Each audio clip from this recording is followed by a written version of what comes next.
Estamos otra vez con Fundamentos de Electrónica, parte digital, y seguimos hablando de los subsistemas combinatorios. Ahora vamos a hablar del multiplexer y de multiplexer. Esta figura que está aquí es una figura que yo encuentro bastante ilustrativa. Fue presentada por Floyd en su libro Fundamentos Digitales de la 10ª edición, y especifica muy bien cuál es la función del multiplexor. Dirige las entradas hacia la salida, y el demultiplexor hace el movimiento contrario de la entrada, la dirige hacia las diferentes salidas. Esta representación que se tiene aquí es una representación funcional que indica precisamente que usamos un switch que se está girando, un esquema rotatorio para poder controlar eso. Esta es una aplicación de comunicaciones donde se conectan tres señales, tres fuentes con tres receptores, y mediante un control de cambio de control del tiempo para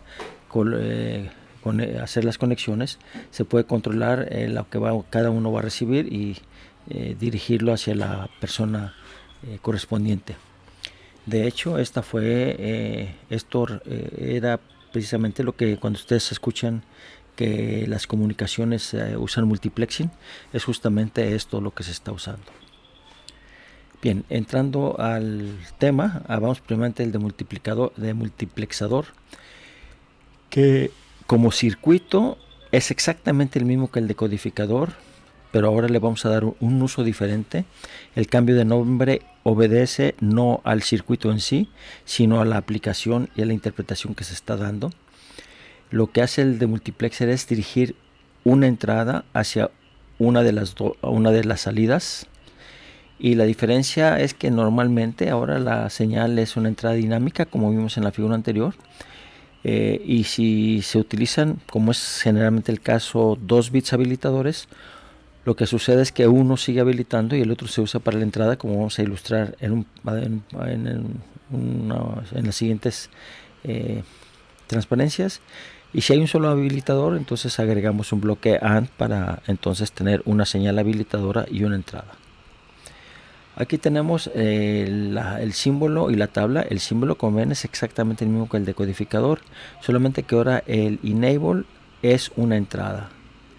No es una señal habilitadora, sino es una señal que se utiliza como entrada desde una señal de un procesamiento, que aquí es simplemente una señal periódica, pero no tiene por qué ser así.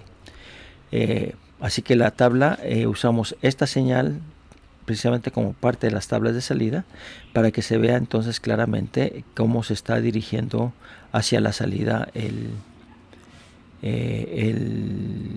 la entrada utilizando los selectores.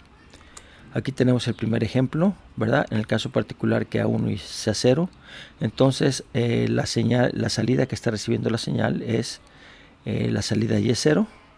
Así que la señal se refleja en Y0, las otras 3 señales están desactivadas.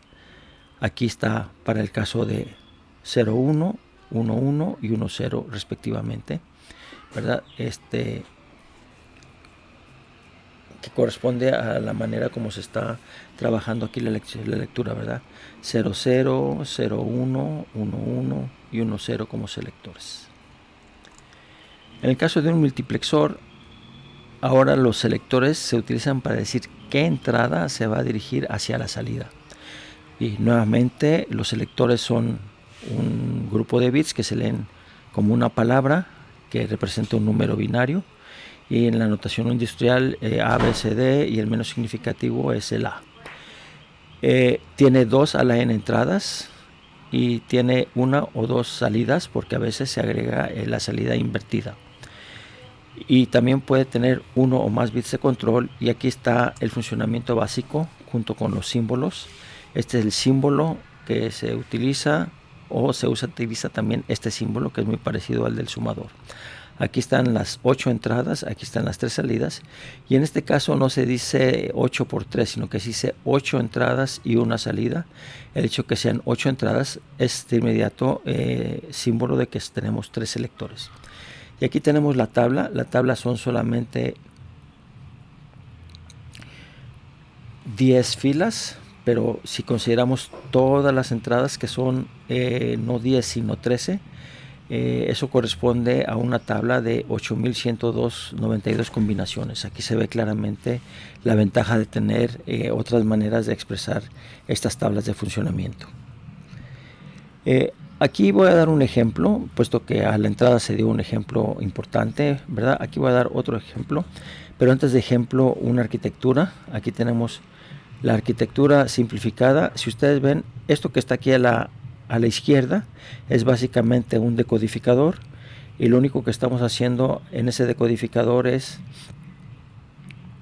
conectando todos con un OR y negando el enable para convertirlo en un habilitador. Esto es de nuevo una arquitectura que está siendo aplicada según esta función que podemos nosotros deducir de la tabla de funcionamiento.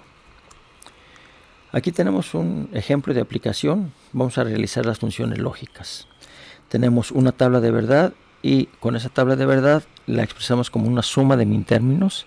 Y entonces vamos a utilizar estas entradas que están aquí para poner el 1 por cada min término y el 0 en las que no aparecen en la suma de min términos, ¿verdad? Y a la salida tenemos la función, justamente. Aquí tenemos un ejemplo. El paso 1, fíjense bien, tenemos la suma de min términos 1, 3, 4, 5 y 7. Esa es la suma de min términos. Eso quiere decir que vamos a poner en las entradas 1, 3, 4, 5 y 7 un 1, y en las salidas 0, 2 y 6 vamos a poner un 0.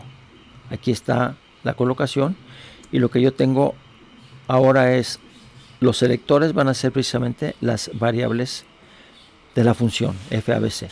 Cuando yo tengo aquí 0, 0, 0, entonces esto viene para acá y me queda la salida 0. Si yo pongo aquí el 1, 1, 1, tengo la entrada 7, 1 conectada aquí. Y ahí tenemos pues que la salida es justamente la función f que tenemos.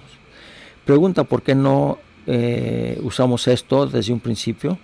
Pues obvio, porque esto ya me dice que yo puedo usar un chip solamente para hacer una función lógica y no tengo que estar haciendo todas las conexiones, pero pierdo precisamente el sentido de cómo hacer las cosas. Con esto damos por terminado nuestro camino por la parte combinatoria de los circuitos lógicos. Un pequeño resumen total, ¿verdad? Los circuitos lógicos son aquellos en los cuales las salidas dependen exclusivamente de las entradas, y en el momento que se tienen las entradas se obtienen las salidas.